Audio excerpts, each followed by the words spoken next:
Hello दोस्तों, current affairs 2025 की महत्वपूर्ण प्रश्नों वाली इस क्लास में आप सभी साथियों का स्वागत है।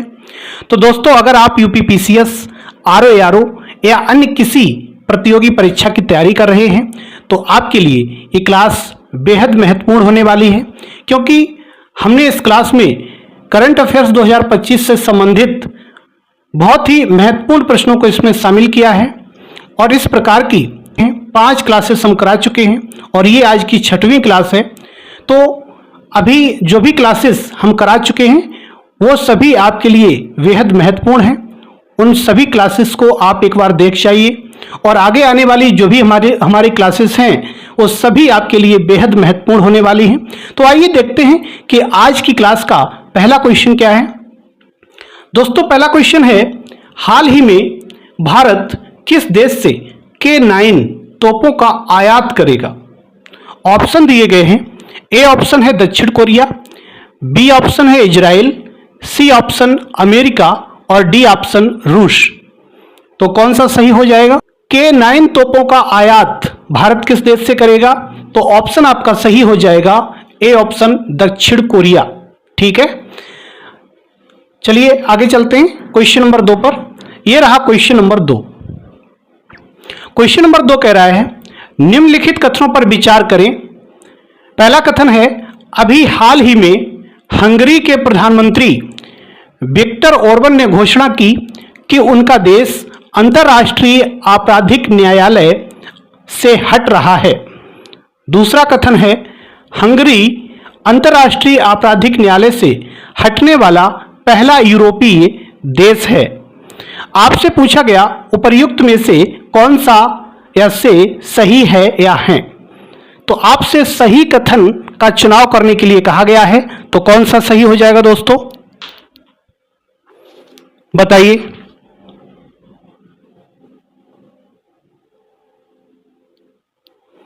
आइए देखते हैं कौन सा सही होगा।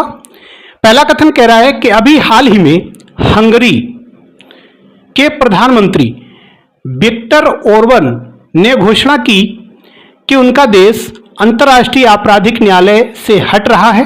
दोस्तों, ये बात बिल्कुल ठीक है। तो यहां पर आपको यह भी याद कर लेना है कि हंगरी के प्रधानमंत्री कौन है? विक्टर ओर्बन। तो इन्होंने घोषणा की कि हम आईसीसी यानी अंतर्राष्ट्रीय आपराधिक न्यायालय से बाहर हो रहे हैं, हट रहे हैं। ठीक है, तो पहला कथन बिल्कुल सही है। दूसरा है, हंगरी अंतर्राष्ट्रीय आपराधिक न्यायालय से हटने वाला पहला यूरोपीय देश है। क्या दोस्तों ये यूरोपीय देश है? पहले तो ये विचार करना है, क्या हंगरी यूरोपीय देश है? तो बिल्कुल सही है, हंगरी यूरोपीय देश है। और इस आईसीसी से हटने वाला क्या ये पहला यूरोपीय देश है? ये भी बात दोस्तों बिल्कुल सही है, ये पहला यूरोपीय देश है जो अंतर्राष्ट्रीय आपराधिक न्यायालय से हट रहा है। ठीक है, तो कह रहा है कि कौन सा सही है, तो यहां पर सी ऑप्शन सही हो जाएगा, यानी 1 और 2 दोनों सही हैं।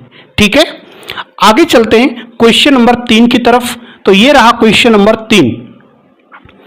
क्या कह रहा है ये कि निम्नलिखित कथनों पर विचार करें। पहला कथन है, अंतर्राष्ट्रीय सौर गठबंधन का 123वां सदस्य अंगोला बना है। दूसरा है, इस गठबंधन का निर्माण भारत और फ्रांस के सहयोग से संयुक्त राष्ट्र फ्रेमवर्क कोप 15 सम्मेलन में किया गया था। आपसे सही कथन की पहचान के लिए कहा जा रहा है, तो सही कथन कौन सा होगा आपको पहचान करनी है। बताइए दोस्तों, कौन सा सही हो जाएगा?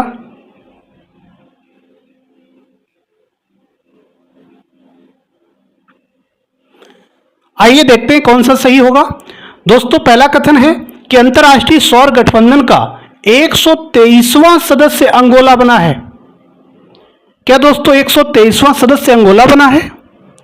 तो ये बात दोस्तों बिल्कुल ठीक है, सही है। दूसरा है, इस गठबंधन का निर्माण भारत और फ्रांस के सहयोग से संयुक्त राष्ट्र फ्रेमवर्क कन्वेंशन कोप 15 सम्मेलन में किया गया था। क्या यह कथन सही है? क्या अंतर्राष्ट्रीय सौर गठबंधन का ये जो बनाया गया, इस गठबंधन का जो निर्माण किया गया, क्या भारत और फ्रांस के सहयोग से किया गया?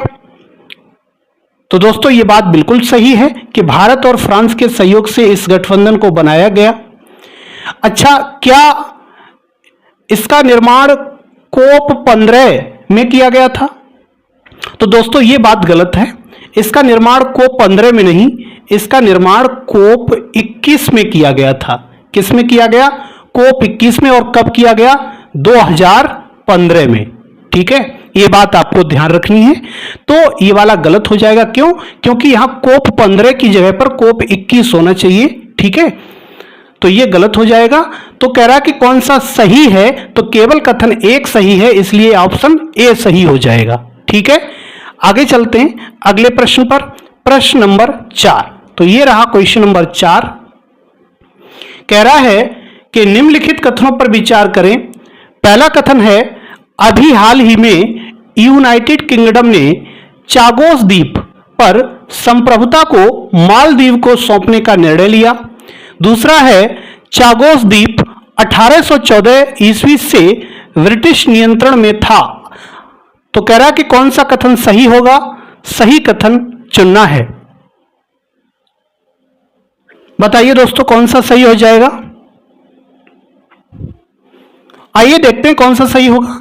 पहला कथन है, अभी हाल ही में यूनाइटेड किंगडम ने चागोस द्वीप पर संप्रभुता को मालदीव को सौंपने का निर्णय लिया। तो पहला कथन सही करने के लिए आपको 3 बिंदु पता होने चाहिए। यूनाइटेड किंगडम का क्या कब्जा या संप्रभुता चागोस द्वीप पर फिलहाल थी? तो यह बात बिल्कुल सही है। यूनाइटेड किंगडम का वर्चस्व चागोस द्वीप पर था, अर्थात कह सकते हैं संप्रभुता चागोस द्वीप की किसके पास थी?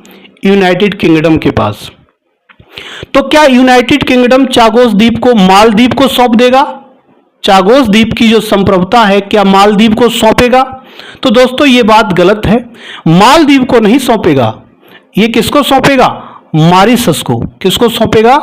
मॉरिशस को। ठीक है, तो ये अपनी संप्रभुता मॉरिशस को सौंपेगा।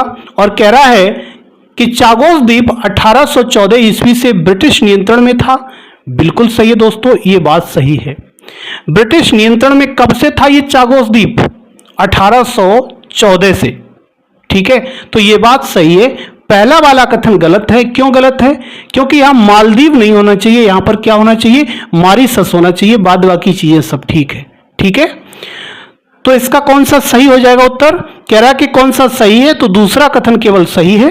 ठीक है, आगे चलते हैं क्वेश्चन नंबर 5 की तरफ। तो ये रहा क्वेश्चन नंबर 5। बहुत ही अच्छा प्रश्न है दोस्तों। इसमें सभी बेहद महत्वपूर्ण प्रश्नों को मैंने शामिल किया है। और इन प्रश्नों को करने से क्या होगा कि बहुत सारे बिंदु जो है आपको देखने को इन प्रश्नों के अंतर्गत मिलेंगे और उन्हें आप तैयार कर लोगे। अगर वन लाइनर क्वेश्चन भी आएगा तब भी आप उस प्रश्न को सही करने में सक्षम होंगे। दोस्तों क्वेश्चन नंबर 5 कह रहा है कि निम्नलिखित कथनों पर विचार करें। पहला कथन है, हाल ही में उत्तर प्रदेश पर्यटन विभाग ने बौद्ध यात्रा आयोजित की, जिसमें भगवान बुद्ध से जुड़े पर्यटन स्थलों की यात्रा की गई। क्या यह बात सही है? दूसरा, इस यात्रा में थाईलैंड, कंबोडिया, लाओस, वियतनाम एवं श्रीलंका से 50 सदस्य शामिल थे। कह रहा है कि कौन सा सही होगा? सही कथन की पहचान करनी है। बताइए दोस्तों, कौन सा सही हो जाएगा? तो आइए देखते हैं। तो यहां पर सबसे पहले आपको एक पॉइंट मिला कि बौद्ध यात्रा। तो बौद्ध यात्रा किस राज्य ने शुरू की? तो आपको पता है कि उत्तर प्रदेश सरकार ने बौद्ध यात्रा शुरू की है। और किस विभाग ने शुरू की? उत्तर प्रदेश पर्यटन विभाग ने। तो यहां से आपको 3 चीजें प्राप्त हो गई। क्या? कि बौद्ध यात्रा किससे जुड़ी हुई है? भगवान बुद्ध के पर्यटन स्थलों की यात्रा से जुड़ी हुई है।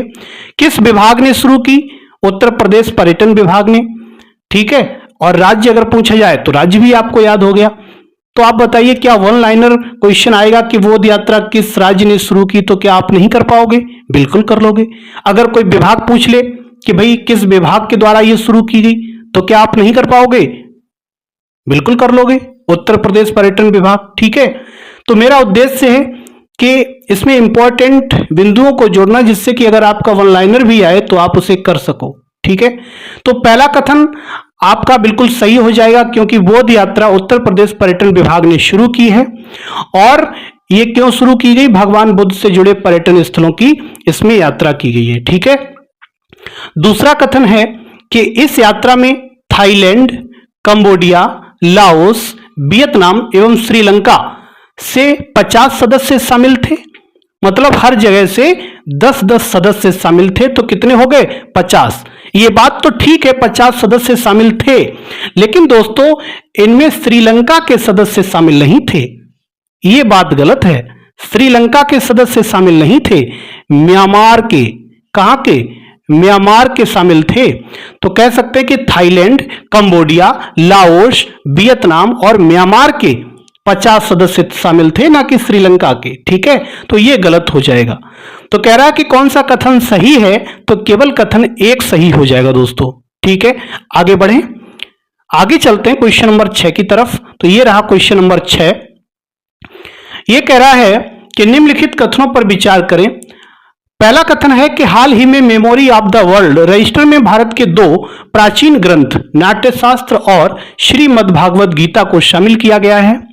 दूसरा कथन है इसकी घोषणा प्रधानमंत्री नरेंद्र मोदी ने की है। कह रहा है कि कौन सा कथन सही है, सही कथन की पहचान करनी है। बताइए दोस्तों कौन सा हो जाएगा? तो आइए देखते हैं कौन सा सही होगा। पहला कथन है हाल ही में memory of the world register में भारत के 2 प्राचीन ग्रंथ नाट्यशास्त्र और श्रीमद्भागवत गीता को शामिल किया गया। बिल्कुल सही है, एकदम सही है। इसकी घोषणा प्रधानमंत्री नरेंद्र मोदी ने की, तो दोस्तों ये गलत हो जाएगा कथन। इसकी घोषणा प्रधानमंत्री नरेंद्र मोदी ने नहीं की है। किसने की है? संस्कृति जो मंत्रालय है, केंद्रीय संस्कृति जो मंत्री हैं कौन है? गजेंद्र सिंह शेखावत। गजेंद्र सिंह शेखावत इन्होंने की है, ना कि प्रधानमंत्री ने। ठीक है, तो इसमें आपसे सही कथन पूछ रहा है कि कौन सा सही हो जाएगा। तो कथन केवल एक सही है, तो इसलिए ऑप्शन ए सही हो जाएगा। ठीक है, आगे चलते हैं क्वेश्चन नंबर 7 पर। तो यह रहा क्वेश्चन नंबर 7। निम्नलिखित कथनों पर विचार करें।